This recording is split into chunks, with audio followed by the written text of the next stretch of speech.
What's up, YouTube? It's the Workday Slacker here, and you're here for part 2 of Deck in a Box. This is part 2.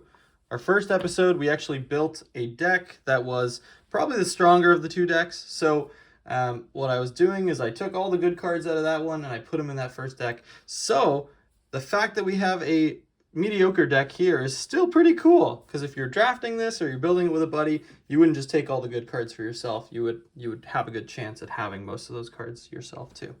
So because I'm still new, I don't know all the rules, I don't know how the game works that well, I wanted to pick the one, the heroes that I thought were easiest to kind of comprehend. But this video is actually more of a cautionary tale as well. So even though I've had experience with card games, I've built lots of decks before, I still have the human downfall of being greedy, and that's what this deck was. It was extremely greedy, and I didn't realize how greed can negatively impact your deck so badly in this game. So I was aware of, the pitch cost, and you got to pay for your cards with the blues. I was like, yeah, don't worry, I can get away with running just a few blues in this extremely expensive deck. And I was very wrong. I think this deck is a good example of, once you get more comfortable with the game, you kind of know the sweet spot of what to include, what's too much. And let me just give you an example. So this hero here, Rhinar, is what this deck is built around. He's really designed around playing cards that hit for a lot of damage, 6 or more damage. And you'll notice that a lot of the cards that hit for 6 or more damage are pretty expensive. They're usually 2. Most of these are around 3. So, they do a lot of damage. They hit very consistently. And you'll also notice a lot of them are red. So red cards are more powerful, but they pitch for less. So that's what I kind of learned the hard way. Even though I played this deck against the other Dorinthia deck that I had built, so, imagine this is 2 people building 2 decks out of the same box. That's kind of the feel I was going for with this series, and this deck still beat that Dorinthia deck on the online felt table. Obviously, it's an AI kind of person playing the other deck, so I'd love to actually get these 2 decks playing against each other, or we can just forget about these decks because I'm terrible at this game at this point, but I'm hoping I'll get better at building these decks.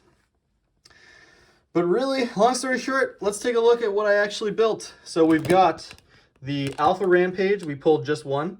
We've got 3 red pack hunts, ton of damage, 1 Savage Feast, 2 Breakneck, 1 in red, 1 in yellow.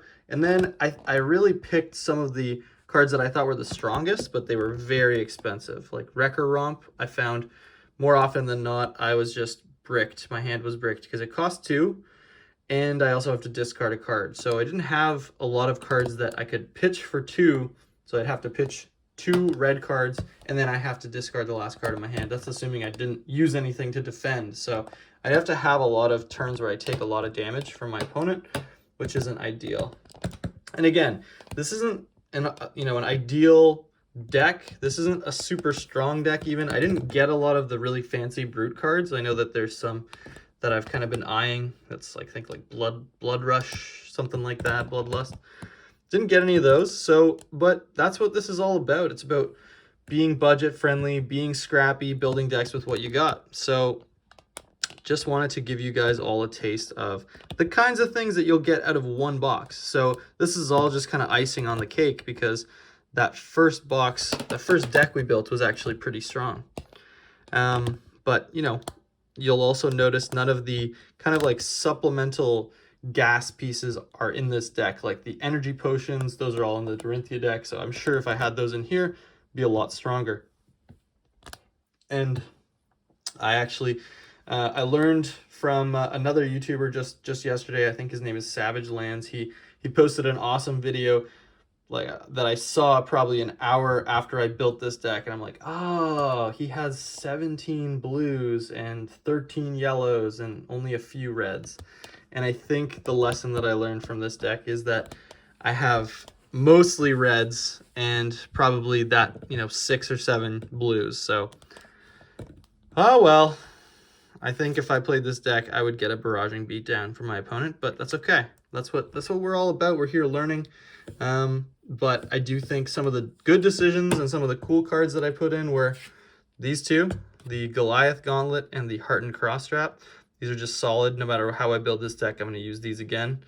And one day I will get that expensive scab skin or whatever that leathers card is. That card seems pretty important.